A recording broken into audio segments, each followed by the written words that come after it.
నమస్తే. తదుపరి రాశి కర్కాటక రాశి. ఈ కర్కాటక రాశి వారి యొక్క గ్రహస్థితి చూసినట్టయితే బుధుడు 11వ స్థానంలోనూ, శని 8వ స్థానంలోనూ సంచారం చేస్తున్నారు. అయితే వీరి యొక్క సంచార ఫలితాలు ఎలా ఉండబోతున్నాయి అంటే, ఈ రాశిలో ఉండే ప్రతి ఒక్కళ్ళకి లాభాలు లాభాలు లాభాల యోగం కలిగిస్తున్నాడు. అది ఉద్యోగపరంగా కావచ్చు, లేదా ఆర్థిక పరంగా మీ యొక్క వ్యాపార స్థలంలో కావచ్చు, ఏ పని చేసినా మీకు లాభాలను అందించే దిశగా బుధుడు తన 11వ స్థానంలో నుంచి ఇవ్వబోతున్నాడు. దీంతోపాటు మీరు ఏ పనులైతే ఈ సమయంలో అనుకుంటున్నారో, చెయ్యాలని అనుకుంటున్నారో ఆ పనులను తక్షణమే చేసే ప్రయత్నం చేసుకోండి. ఈ వారం రోజులు మీకు గోల్డెన్ డేస్ అని చెప్పవచ్చు. వృధా చేసుకునే ప్రయత్నం చేయకండి. కొత్తగా వ్యాపారంలోకి రావాలన్నా, ఏ పని చెయ్యాలన్నా, విస్తరణ కోసం కావచ్చు, పెట్టుబడుల కోసం కావచ్చు, లేదా అంటే రాజకీయ పరంగా ఏదైనా నామినేట్ చేయాలనుకున్నా, లేదా రాజకీయంలోకి రావాలనుకున్నా, ఇలాగ మీరు ఏ పని తలబెట్టాలన్నా ఈ సమయాన్ని గోల్డెన్ పీరియడ్గా తీసుకుని వృధా చేసుకునే ప్రయత్నం చేసుకోకండి. పెళ్లి సంబంధాల కోసం ప్రయత్నం చేసేవాళ్ళు కూడా ఈ సమయాన్ని సద్వినియోగం చేసుకోండి.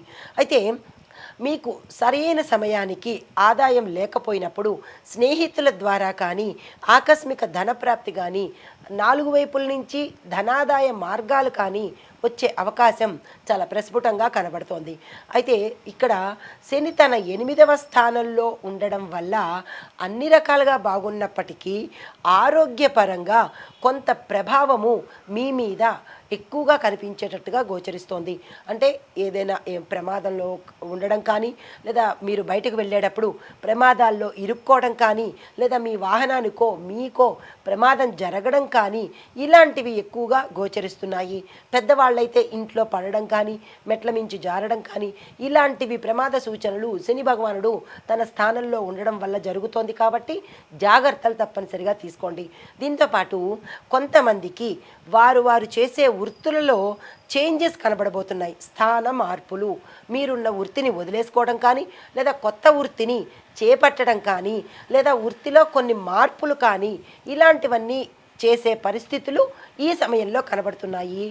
ఆ మార్పులు కూడా మీకు ఆదాయపరంగా లాభించేవే కానీ నష్టపడేవి కావు. కాబట్టి ఈ సమయాన్ని సద్వినియోగం చేసుకోండి.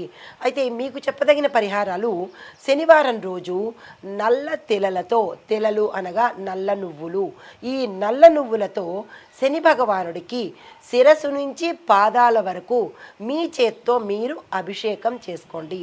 అయితే శని భగవానుని చూడడం మాత్రము అభిషేకం చేస్తున్నప్పుడు ఇక్కడ ప్రత్యేకమైన సూచన: శని భగవానుడికి అభిషేకం చేస్తున్నప్పుడు నేత్ర దర్శనం ఎట్టి పరిస్థితుల్లోనూ చెయ్యకండి. స్వామివారి పాదాలను మాత్రమే చూస్తూ అభిషేకం చేసుకోండి. తరువాత శివాలయంలో 108 ప్రదక్షిణాలు తప్పనిసరిగా చేసుకోండి. ఈ ప్రదక్షిణాలు చేసేటప్పుడు మిగతా దేవుళ్లకు చేసే ప్రదక్షిణాలు వేరుగా ఉంటాయి, శివుడికి చేసే ప్రదక్షిణాలు వేరుగా ఉంటాయి. ఆ ప్రక్రియ మీరు తెలుసుకొని ఆ ప్రకారంగా 108 ప్రదక్షిణాలు తప్పనిసరిగా చేసుకోండి.